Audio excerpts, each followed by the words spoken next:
noite a todo mundo que está nos assistindo. É com grande alegria que hoje a gente estreia aqui no YouTube Take Filmes. A gente sempre fez o papo de especialista no Instagram da Take, mas esse é um momento novo para a gente. E para estrear, a gente vai conversar hoje com a Esther Carro, ela que é presidente de um projeto sensacional nas favelas de São Paulo. E eu quero abrir para dar as boas-vindas para ela, mas antes disso, quero pedir para que vocês que estão entrando agora, já que esse é um novo cenário, né, para todo mundo, que chamem a galera para participar com a gente, façam perguntas também, enfim, participem, que é importante esse momento para a gente poder trazer as pessoas aqui para dar dicas, para falar sobre projetos, enfim, que também tem a ver com o nosso nicho. Afinal, nós somos uma agência especialista em construção, arquitetura e imobiliária. Bom, eu vou abrir o programa hoje com a Esther. Oi, Esther, tudo bem? Oi, Ana, tudo sim, você? Tudo jóia. Esther, primeiramente, muito obrigada por ter aceitado o nosso convite para participar. Acho que foi muito inusitado a forma com que eu te encontrei. Estava pesquisando notícias a respeito da construção, como sempre faço no meu e-mail, e apareceu lá um projeto incrível, Fazendinhando, e eu simplesmente pensei, caramba, a gente precisa falar sobre isso, a gente precisa divulgar esse projeto, e eu preciso falar com a Esther. E você é muito jovem, né? Isso é muito massa, porque desde a fundação desse projeto que você vai contar para a gente, você tem muito a acrescentar para as pessoas que estão, né, que moram na comunidade. Então, por favor, seja bem-vinda ao Papo de Especialista, e eu quero que você abra falando quem que é a Esther Carro, quem que é a arquiteta Esther Carro, quem que é a presidente, ativista, enfim, seja bem-vinda. Muito obrigada, Ana, é uma honra estar aqui com vocês, inaugurando, inclusive, esse bate-papo. E, bom, a Esther é uma jovem de 26 anos que sempre teve um sonho muito grande de usar a arquitetura como ferramenta para a mudança da sociedade, para o impacto na sociedade, para a mudança nos territórios vulneráveis. A Esther é uma jovem que nasceu, cresceu e vive numa periferia aqui de São Paulo, na cidade de São Paulo, no Jardim Colombo, situada na zona oeste de São Paulo, que faz parte do complexo de Paraisópolis. E também, sou formada em arquitetura e urbanismo, possuo mestrado em projeto, produção e gestão no espaço urbano, pós-graduada em habitação em cidade e também em urbanismo social. E sou presidente do Fazendinhando, que é um movimento de transformação territorial, social e cultural, que iniciou-se na comunidade do Jardim Colombo. Eu acho interessante, Steph, porque quando a gente conversou, até vou colocar essa imagem na tela, acho que eu até fiz essa relação que foi do lixo ao sonho. Quando a gente conversou antes, você falou que o espaço, né, da fazendinha era um espaço com muito lixo, com muito acúmulo. Então, me fala, como é que aconteceu esse do lixo ao sonho? Se você for traduzir o Fazendinando, que é um projeto incrível, como que você falaria hoje? O que é esse projeto? O que é o Fazendinando? E o que ele acrescenta na vida das pessoas aí da comunidade, Esther? Eu acho que assim... Opa, tá me ouvindo? Opa, acho que tá dando uma cortada aí no áudio. Oi. Pode falar. Voltou? Desculpa, voltou, deu uma travada imagina. aqui. Não, imagina, pode então, o Fazendinhando, se for de forma resumida falar para a Esther, como pessoa física, seria um espaço de transformação de sonhos. É isso que eu me sinto quando eu estou no Fazendinhando, atuando no Fazendinhando. E quando eu vejo o Fazendinando na vida das pessoas, eu penso em mais saúde, em mais dignidade, em mais escuta ativa, em mais pertencimento em relação aos moradores. Como vocês podem ver, essa é uma das fotos assim, do cenário que era a antiga fazendinha, assim apelidado pelos moradores, e uma quantidade absurda, monstruosa de lixo. Era muito lixo, muitos objetos, entulho, para as pessoas era mais cômodo estar jogando lixo ali. E então eu vejo o Fazendinhando como uma escola também de educação ambiental, onde ensina para os moradores, para esses moradores, muitos deles que não terminaram nenhum ensino médio ou o ensino fundamental, a importância de se preservar os espaços, a importância de cuidar, zelar do meio ambiente, a importância de pensar e agir de forma coletiva. Então, a partir dessa transformação de um antigo lixão em um parque, essas são as transformações, essas são as ações que eu acabo enxergando assim por parte do Fazendinhando na vida das pessoas, né? Sim, é muito incrível isso, né? Eu sempre digo que uma das potências mesmo, para mim, eu acho que para o ser humano, é a educação, né, Esther? Eu sempre falo para mim mesma, cara, quanto mais eu puder aprender, mais rica eu vou ficar em educação. E isso é muito incrível, porque existem projetos, né, que incentivam as pessoas às vezes as pessoas elas não têm a oportunidade, né, Esther? Nem todo mundo nasce do mesmo start, nem todo mundo tem a mesma oportunidade.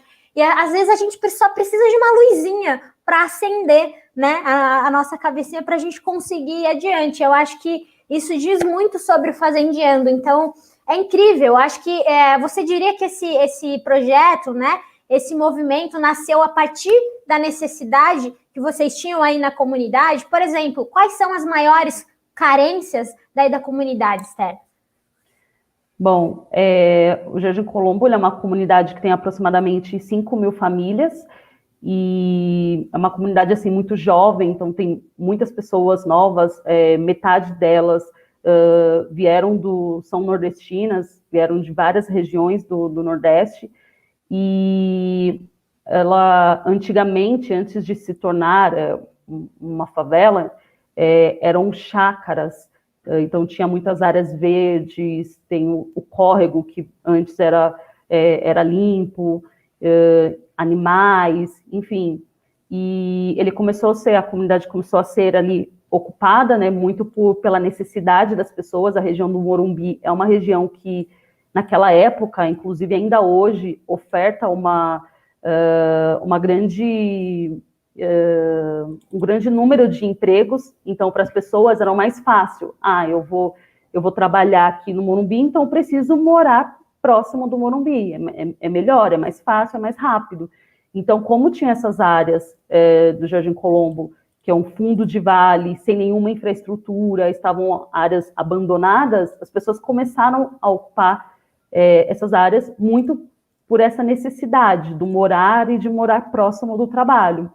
E por conta disso, sem ter ali um acompanhamento por parte do poder público, de zeladoria, enfim, dos espaços, também, como eram áreas privadas, então foram áreas que ficaram abandonadas, o Jardim Colombo ele foi se formando muito pensando na questão do morar. Então, as outras... a questão de ter áreas verdes, de permanecer áreas verdes, não foi pensado. Então, dentro da comunidade, nós não temos uma escola, nós não temos áreas para lazer, para cultura, enfim, é uma comunidade muito carente em relação a equipamentos públicos, a equipamentos educacionais. Então, tudo que voltado à educação, à cultura, ao lazer, nós sempre tivemos que sair da comunidade para buscar, para ter acesso. E não eram assim, apesar de toda onde o Jardim Colombo está situado, é muito abastecido com escolas privadas, com equipamentos de grande escala, mas tudo ali também privados. Então, assim, só que os moradores não têm contato com isso. Então, sempre para ir em busca, não é ali, sair, dar um passo saindo do Jardim Colombo. Não, você ter que pegar transporte público para ter acesso a essas outras coisas também. Sim. Então, enfim, mas só que apesar de toda essa carência desses equipamentos, é uma comunidade que a gente costuma falar, e com muito orgulho, inclusive, vibrante, uma comunidade que tem jovens que não desistem, jovens que, hoje a gente fala, dentro do Jardim Colombo, eu tenho orgulho de falar que tem jovens que são da USP, que são da Mackenzie, enfim, que são de diferentes universidades, que estão se formando nas universidades, jovens que estão correndo, buscando, indo atrás dos seus sonhos. Então, assim, apesar de todos esses desafios, nós não somos uma comunidade assim que estamos ali parados. Não, pelo contrário, nós estamos indo atrás dos nossos sonhos, nós estamos indo fazendo Sim. as coisas acontecerem. Sim, é muito doido isso que você falou, porque faz todo sentido, porque eu acho, na minha opinião, que o poder público não tem preparo para isso, é totalmente uma falta de planejamento, porque eu falei para você na entrevista que a gente fez antes, né, nos bastidores, e eu vou falar aqui de novo, que foi um discurso muito importante para mim como uma agente da comunicação, e foi de um amigo meu, o Melk, que é um cara muito, um agente cultural muito sensacional, assim, para não falar outra palavra de termo mais pejorativo, mas ele disse o seguinte nessa palestra, a gente estava numa livraria, ele estava falando, né, da descentralização, enfim, e do trabalho que ele estava fazendo na periferia de Sorocaba, que era um bairro muito carente, e ninguém via mais esse bairro, né? E faz um tempo já que isso aconteceu. E ele falou assim, cara, eu acho muito louco isso. Ele falou dessa forma, eu acho muito louco isso, porque eu trabalho na prefeitura e todo cara fala para mim assim, a gente tem que levar a cultura lá na periferia, tem que levar lá o violino para o jovem poder tocar. Mas, cara, essa identidade não tem nada a ver com o jovem que tá na periferia, porque ele já tem a cultura dele lá dentro. A gente precisa só não dar voz, porque a voz ela já existe dentro da periferia. É como se fosse, por exemplo, um rádio de pilha e a gente aumenta o volume, porque a gente aumenta a voz dessas pessoas que estão dentro dessa periferia. Você concorda comigo? Como é que você, por exemplo, você faz parte disso, Esther? Você é um exemplo aí para as pessoas que estão na comunidade. É uma baita de uma agente, uma formadora de opinião aí dentro. E como que aconteceu essa sua vivência? Como é que você dialogou com as pessoas daí? Foi mais fácil por você vivenciar isso aí todo dia, por você morar aí, por você nascer aí e viver, né, todos os dias, respirar o ar aí do Jardim Colombo? Bom, Ana, obrigada aí por esse comentário, esse exemplo que você trouxe, acho que é extremamente importante, porque fala de potencializar as vozes existentes nesses territórios, de cada vez mais essas pessoas elas terem oportunidades, terem acesso, as vozes delas ecoarem para o mundo, né? Porque geralmente nós somos vistos como marginais, nós somos muito marginalizados por notícias, algumas notícias que saem ali nos noticiários, falando algumas coisas sobre os territórios vulneráveis, sobre as favelas, mas as pessoas se esquecem que são nesses mesmos territórios que há talentos extraordinários, sabe, que há pessoas incríveis, e quando nós começamos o projeto, não foi fácil, né? Essa questão de engajar, de envolver a comunidade. Não é porque eu nasci, cresci, convivia na comunidade que era uma coisa fácil, assim, de pegar e fazer. Mas, a partir do momento que nós começamos a entender quem são os talentos da comunidade, o que eles gostam de fazer, o que eles querem fazer. Você está mostrando aí uma imagem, por exemplo, dos grafiteiros, foram grafiteiros da comunidade que fizeram esse grafite link, está na entrada da comunidade. Então, assim, como que você potencializa essas pessoas? Como que você dá oportunidade, mostra caminhos, novas alternativas para eles conquistarem os seus sonhos?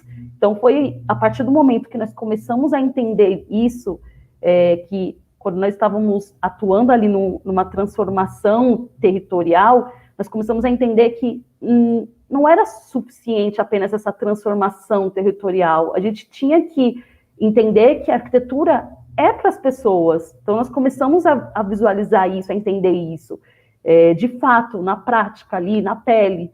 E aí foi quando esse envolvimento, quando houve a participação maior dessas pessoas, nós conseguimos dar novos passos nas transformações.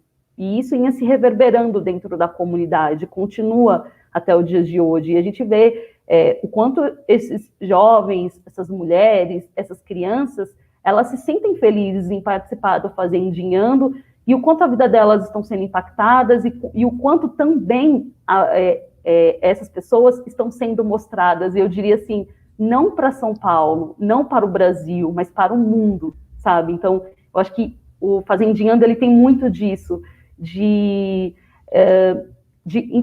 entender os talentos, de dar voz, de querer mostrar. Quando nós estamos falando do Fazendinando, nós não estamos falando da Esther, nós estamos falando de milhares de mulheres, nós estamos falando de milhares de crianças, nós estamos falando de milhares de jovens, e isso é muito importante para a gente, sabe? Reconhecer isso. Sim.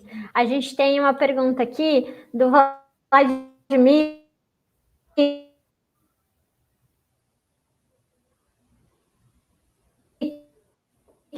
Acho que deu uma caída na minha conexão.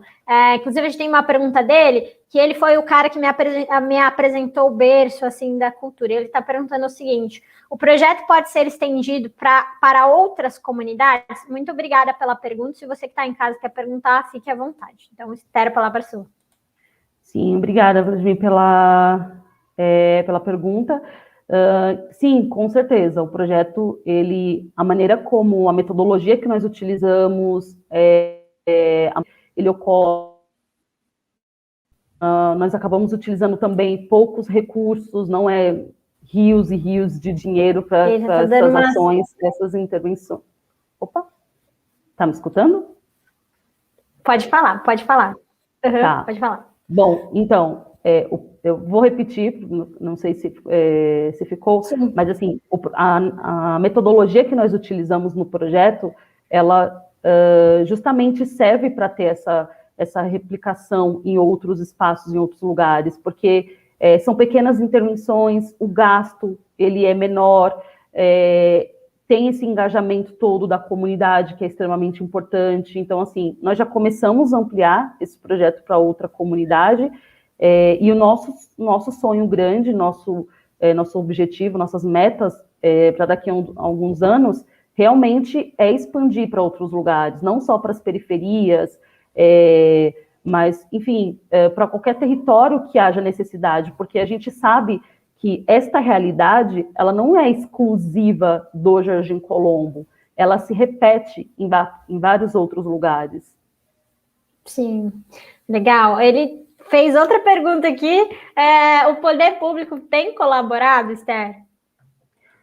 Bom, assim, no começo, houve um certo, acho que receio por parte do poder público de entender o que nós estávamos fazendo e de realmente falar assim, não, é um projeto da comunidade, feito por e para os moradores, enfim, não é uma coisa que está chegando assim, que quer coisas em troca, enfim, então eu acho que no começo, para ter essa compreensão por parte do poder público, foi um pouco mais demorado. Então a gente batia, assim, às vezes na porta do poder público, e nem sempre a gente conseguia resultados, a gente conseguia apoio. Teve, sim, alguns apoios pontuais, mas nós sabemos que esses apoios eles poderiam ser de uma forma um pouco mais contínua. E agora, inclusive, para a gente dar continuidade, finalizar o projeto do Parque Fazendinha no Jardim Colombo, a gente precisa muito do poder público, porque é uma área deles e eles precisam reverter a área, porque a área ela está como habitação, no caso, reverter para a área verde, para a gente conseguir finalizar. É extremamente importante o envolvimento do poder público. A gente sabe, assim, que nós, dentro do Fazendinhando, nós achamos que para as transformações elas acontecerem, nós precisamos ter também esse envolvimento da sociedade civil, das iniciativas privadas, das iniciativas públicas, enfim, a gente acha que para essas soluções elas serem mais duradouras, mais eficazes, Nós precisamos disso, do apoio de todos. Então, enfim, é algo que nós esperamos, acredito que possa ser que nós teremos esse apoio contínuo, mas até o momento esse apoio foi bem pontual. Falando nisso, eu estou mostrando uma foto, é um projeto, né, feito em 3D. Essa imagem que a gente está vendo aí, ela seria o futuro do projeto, da comunidade? Queria que você me explicasse um pouquinho o que vocês pensam, né? Qual que é o objetivo final de vocês, além de mudar a vida da comunidade, mas trazer também um espaço aí de lazer, enfim, me explica sobre essa imagem que a gente está vendo aí. Sim, bom, essa imagem, esse 3D aqui, foi feita pela minha companheira, a Verônica Vaccaro, que também é uma arquiteta, e o que vocês estão visualizando na tela, nessa imagem, é uma síntese, um resumo de um processo participativo que foi construído com a comunidade. Nessa imagem, vocês não estão vendo assim sonhos de arquitetos e de arquitetas, vocês estão vendo sonhos, anseios, desejos por parte dos moradores. Muitos moradores, as crianças ali pediram quadra de futebol, então nós inserimos playground, muro de escalada, escorregador, enfim, foram todos os elementos que foram inseridos neste desenho, no projeto final, foi a partir desse processo, dessa construção coletiva com os moradores. Então, o terreno ele tem duas fases do projeto. A primeira, que são a construção dessas 3 plataformas, e a segunda, que é da quadra para frente, que seria a fase 2 do projeto. E o interessante, que é muito legal, na intervenção que nós estamos fazendo, que foi algo que o Mauro Quintanilha trouxe para a gente da favela do Vidigal, no Rio de Janeiro, a partir das suas experiências, foi a utilização, fazer contenções a partir de muralhas de pneu. E então, todos esses verdes que vocês estão visualizando são essas muralhas de pneu, que servem para conter, que servem para estar, para as pessoas ali ficarem sentadas, enfim, então, todo o projeto também tem muito isso de utilizar o que existe dentro da comunidade, pensar em questões sustentáveis, em materiais também com um menor custo, enfim, então, nós acabamos criando também, pensando assim, em outras alternativas que também vão fazer bem para o nosso meio ambiente. Seriam essas as muralhas que você está falando ou não? Essa daí é bem o comecinho dela, já está um pouco mais avançada, não sei se tem isso, mas essa daí foi a primeira muralha. Essa muralha, não sei se eu sou leiga no assunto, tá? Mas ela é muito boa para evitar deslizamento, isso, né? Isso, exatamente, ela serve para conter. Eu não sei se você vai mostrar alguma foto do ele mais evoluído, mas aí nessa parte ela só está servindo para conter, porque tem outras fotos que as pessoas elas podem sentar, elas podem acessar de um lado para o outro do terreno. Então, é muito interessante utilizar essa tecnologia, porque não fica aquela contenção onde as pessoas elas não terão acesso de um andar para o outro, enfim, de um lado para o outro. Pelo contrário, elas vão conseguir ter um espaço mais permeável. Então, é incrível assim, a utilização dessa contenção. Tem toda também a estrutura, né? Nós recebemos muito apoio dos Engenheiros Sem Fronteiras, nos ajudando com a parte da estrutura, então com os pilares, com as vigas, tem uma base em concreto que é feito também em cada faixa de pneus, então tem todos os cuidados, inclusive, né, para não correr não corremos nenhum risco. Que massa. A Ana Rosa, a minha família está em peso aqui hoje, hein? Minha mãe, ela está perguntando assim, quais são as demais ações realizadas pelo Fazendinhando? Então, nós começamos com essa transformação, né? Nosso primeiro projeto foi ali no finalzinho de 2017, transformando a Fazendinha, e com a chegada da pandemia, nós 2020, nós tínhamos um plano de trabalho com as ações, intervenções que nós iríamos realizar, só que, enfim, com o coronavírus, nós tivemos que parar essas ações. Então, além de transformar o espaço da Fazendinha, nós também, durante esses anos, tivemos uma série de festivais de arte, de cultura, tivemos uma série de atividades mensalmente com as crianças, com as mulheres, rodas de conversa, mutirão de grafite, atividades socioambientais, recreativas, artísticas, socioeducacionais, tudo para envolver, para engajar ainda mais os moradores.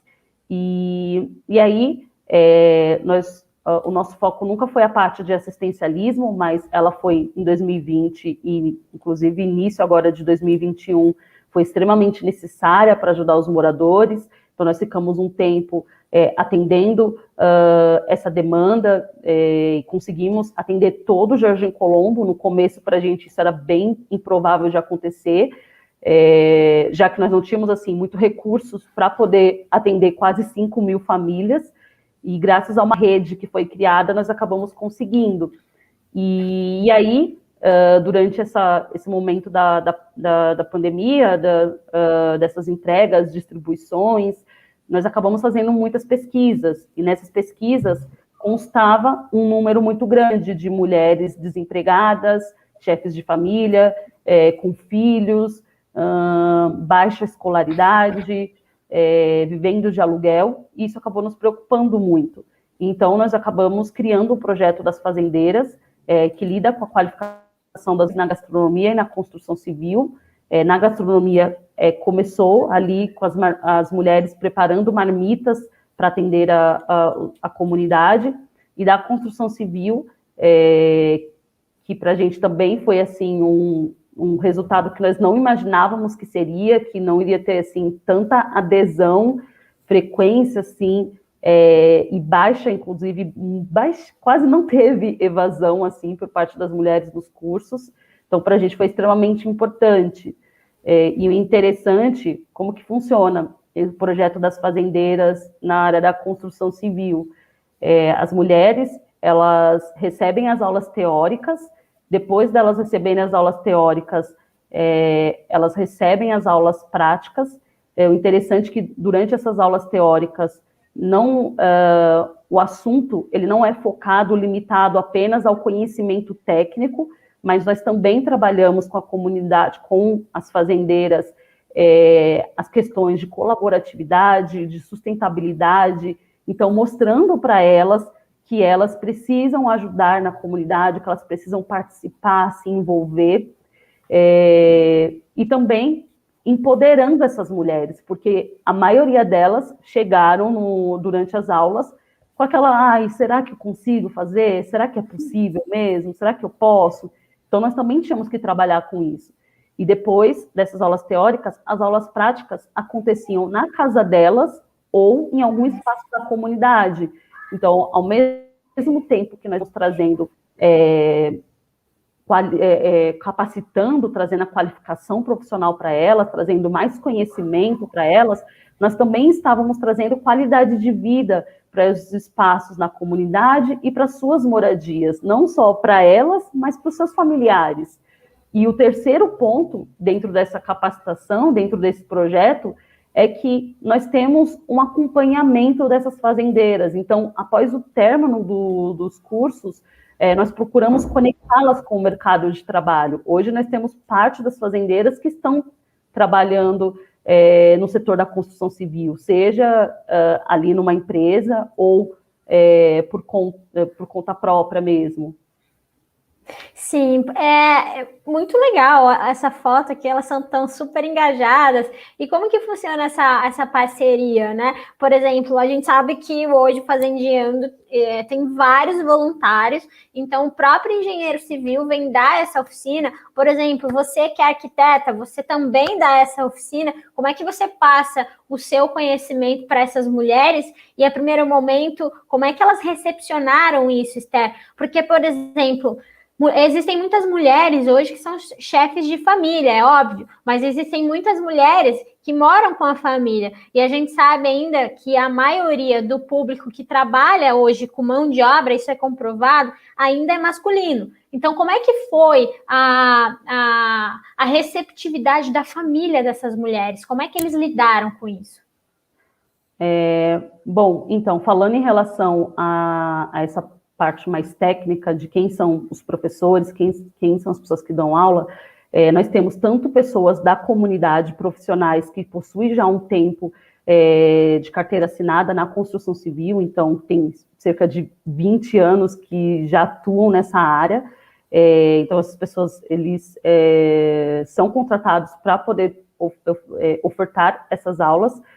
Eu também, por exemplo, no módulo de azulejista, a parte teórica eu acabei dando, não só eu, mas nós também tivemos cerca de 8 arquitetas, se eu não me engano agora, que esteve contribuindo com os seus conhecimentos para ali partilhar o que elas sabem, as experiências delas com a comunidade, para as fazendeiras. Então, nós temos tanto isso, né, de professores internos da comunidade, quanto professores externos também, professores convidados externos, que acabam ali de forma voluntária, cedendo um pouco do tempo, do conhecimento deles, para agregar no conhecimento dessas fazendeiras. E isso, para a gente, é extremamente importante, sabe? Você saber que tem pessoas, que tem técnicos, enfim, acadêmicos, que querem, de alguma forma, ajudar, querem, de alguma forma, ensinar, sabe? Isso é importante, essa construção de pontes,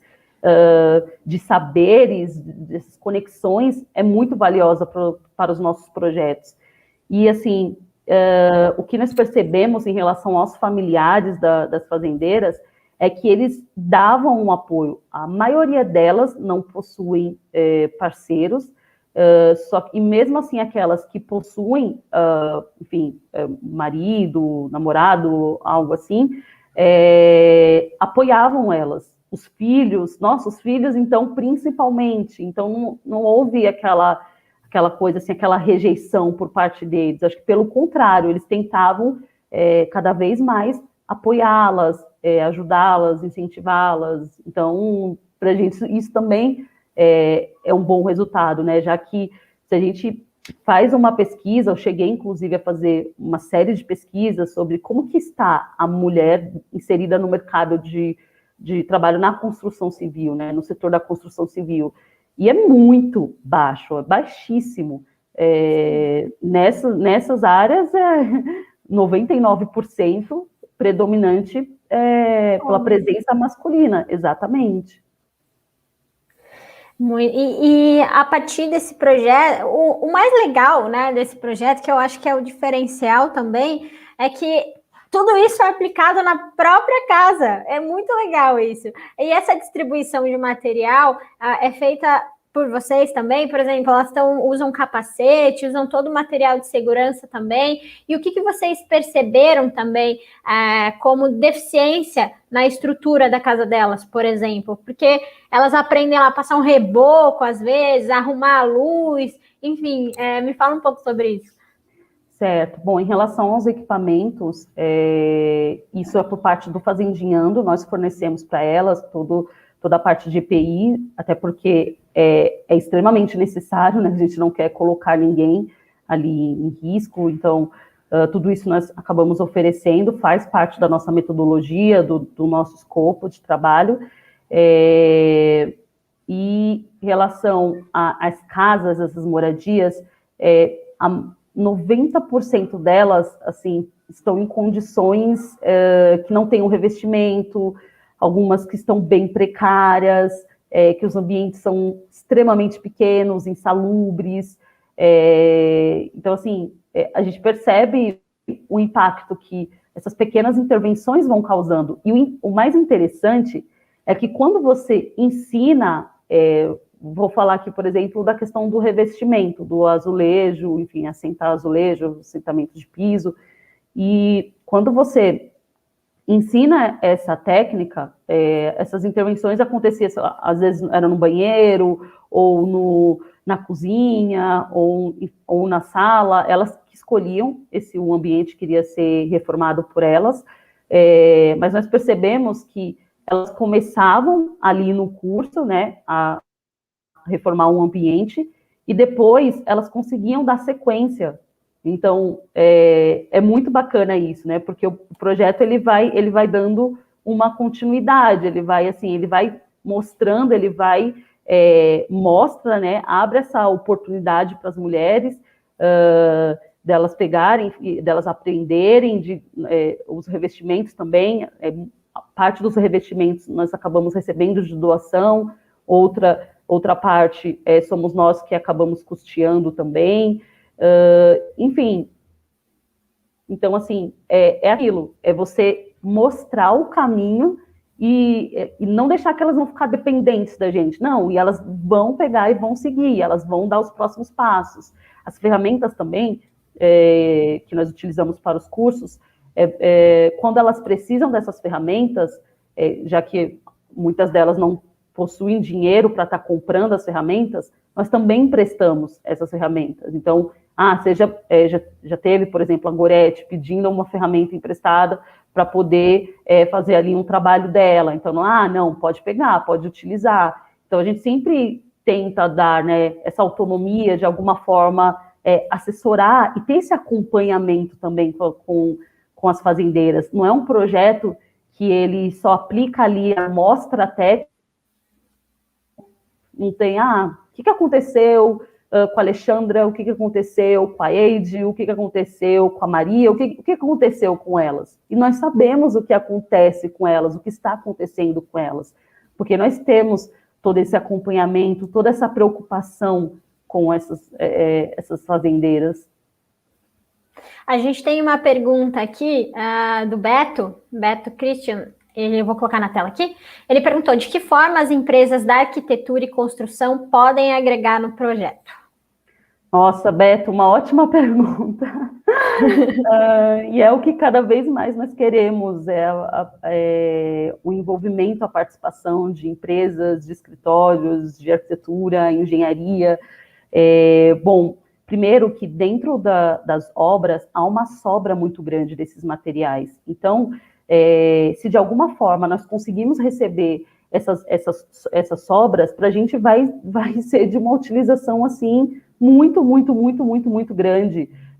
Então, nós temos ciência que há essa sobra, a gente tenta fazer essas conexões com essas empresas justamente para a gente receber o que para eles não vai ser útil, mas que para a gente vai ser de grande valia. Outra conexão importante que as empresas, escritórios podem estar ajudando é contratar uma fazendeira, sabe? É fazer assim, o que um escritório não vai perder nada se contratar ali uma fazendeira, sabe? Ali para fazer um estágio. Então, nossa, imagine só se cada escritório, se cada ali, empresa de arquitetura de engenharia fizer essa contratação de uma fazendeira. O nosso sonho, o nosso objetivo no futuro é ter vários núcleos dessas fazendeiras espalhadas pelo Brasil. Então, a gente quer ter, inclusive, essas conexões para falar assim, olha, tem uma fazendeira pertinho de você. Será que não pode contratar, nem que seja para um serviço temporário, alguma coisa? E, além disso, também com conhecimento técnico, né? Então, nós sabemos que, nossa, hoje, o conhecimento que as empresas, os escritórios de arquitetura, eles possuem, que os profissionais, eles têm, que também poderiam, às vezes, eu vou ensinar uma técnica específica, diferenciada, hoje, para as fazendeiras. Nós estamos recebendo, nós estamos querendo isso. Cada vez mais, nós sabemos, inclusive, que o setor da construção civil, nós precisamos estar atualizados o tempo todo, porque são novos materiais, sabe, são novas técnicas, não é algo que o setor da construção civil fica parado, não, é uma área que está ali o tempo todo em movimentação, o tempo todo em movimentação. Então, do mesmo jeito que nós, como profissionais, precisamos nos mantermos atualizados, as nossas fazendeiras também precisam entender dessas técnicas, precisam saber como que se aplica. Por exemplo, os revestimentos que elas aplicaram durante as aulas eram revestimentos menores, que condiziam um pouco mais com a realidade que elas vivem. A EIDE, por exemplo, a EIDE e a Vânia estão trabalhando em uma empresa que é de assentamento, de revestimento. Os revestimentos são maiores, são enormes, são aquelas peças de 2 metros por 1,20, enfim. Então, assim, então, por que essas empresas elas não podem ensinar também como que vai fazer o manuseio dessas peças, sabe? Como que elas podem criar, como elas podem se reinventar, se inovar cada vez mais. Então, para a gente é super importante essas parcerias e conexões. Sim, bacana. Para a gente finalizar, e antes de ir para o Dicas do Especialista e finalizar o programa, eu queria que você falasse como é que você pode, por exemplo, vocês já possuem alguma parceria com alguma empresa, uma parceria fixa? Enfim, se alguém se interessar em colaborar, como é que pode colaborar? Enfim, esses projetos ainda estão funcionando durante a pandemia? Só para a gente saber dessas informações adicionais. Sim. Bom, sim, os projetos eles estão acontecendo. Atualmente, a Ana mostrou algumas fotos do projeto que é de artesanato, toda segunda ele acontece. Tem também, aos finais de semana, uma das fazendeiras na área da pintura, que está acontecendo com 15 mulheres na comunidade do Porto Seguro, que é uma comunidade que fica próxima do Jardim Colombo, enfim, e outras ações. Então, nós não estamos parados, nós temos que continuar, na verdade, se nós ficarmos parados, é delicado para a realidade dessas pessoas. Então, nós estamos continuando, sim, a todo vapor com os projetos, com as ações. Eu acho assim, quem quiser ajudar, pode estar entrando, tem um site que é o www.fazendinhando.org, e que lá vai ter como enviar um e-mail para a gente. Então, às vezes você tem um conhecimento e gostaria de passar esse conhecimento, é super bem-vindo. Às vezes você tem alguma doação de algum material, ou enfim, qualquer coisa que seja, também é super bem-vindo para a gente. Enfim, nós estamos assim, com as portas abertas, para recebê-los, para fazer novas conexões e novas parcerias. Bom, é isso. Antes da gente finalizar, eu sempre gosto de ir para a parte que é uma parte mais assim descontraída, né? Então, o Dicas do Especialista. A gente tem uma sessão aí em todo final de papo de especialista. Então, eu queria perguntar para vocês, Té, são 3 dicas que você vai dar para a gente, tá? 3 indicações. Primeira indicação, um filme que você goste, pode ser relacionado ao assunto ou não. Um livro que você goste, também pode ser relacionado ao assunto ou não. E um canal no YouTube ou um perfil no Instagram. Começando aí pelo filme, vamos lá. Bom, filme, tem um filme assim que eu acho que é o único filme que eu consegui assistir várias e várias vezes e que marca a minha infância, que é da Matilda. Eu sou apaixonada por esse filme. Não tem muito a ver assim com arquitetura, mas está relacionado ali com a infância, com a educação, a importância da educação ali na vida de uma criança, os cuidados, enfim. Então, eu amo demais. É o meu filme, realmente é o meu filme preferido, assim, e marca muito a minha infância. Nossa, diferente. Mais um aí, o livro, uma indicação de um livro que você gosta bastante. Um livro que eu gosto muito, que inclusive eu tive que ler praticamente todo para fazer a prova da minha dissertação de mestrado, que é o Morte e Vidas das Grandes Cidades, de Jane Jacobs. É um livro assim sensacional. Eu indico quem ainda não leu. Ele é grande, mas tem vários resumos, ou pode escolher os capítulos, né, para poder estar lendo. Mas assim, a visão que a querida Jane ela passa ali é incrível, é surreal, assim, você aprende muito, muito, muito, muito a partir do olhar da cidade, a partir de você parar e analisar a cidade. Então, é extraordinário.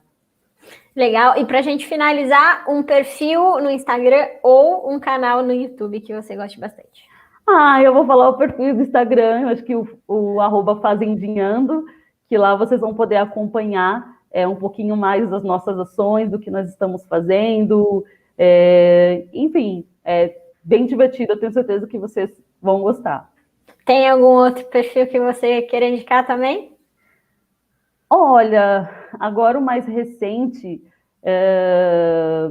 que eu estou acompanhando e tem um tema assim bem diverso. O Raul Justilores está trazendo muita gente para conversar, discutindo muito sobre a cidade, então está riquíssimo o canal dele, que é o São Paulo nas Alturas. É um canal do YouTube. Legal. Bom, finalizamos. Eu quero agradecer muito a sua presença hoje. Acho que essa live foi muito produtiva, foi de muito aprendizado, principalmente por ser a primeira do YouTube, então se considere uma pessoa muito importante. Muito obrigada, Esther, pela colaboração. Obrigada aí e parabéns por fazer a diferença na vida dessas pessoas. Você que é uma pessoa tão jovem e tem uma mente tão aberta, isso é muito legal, viu? Parabéns e muito obrigada. Eu que agradeço. Obrigada, gente, aí pela presença e pela oportunidade de estar partilhando um pouquinho mais das nossas ações. Um beijo, uma boa noite para todos. É isso aí. Bom, gente, estamos finalizando aqui mais um Papo de Especialista. Não se esqueçam de se inscrever no nosso canal Take Filmes. A gente se vê na semana que vem. Muito obrigada por estarem me assistindo até agora. Temos 6 sobreviventes e até a semana que vem.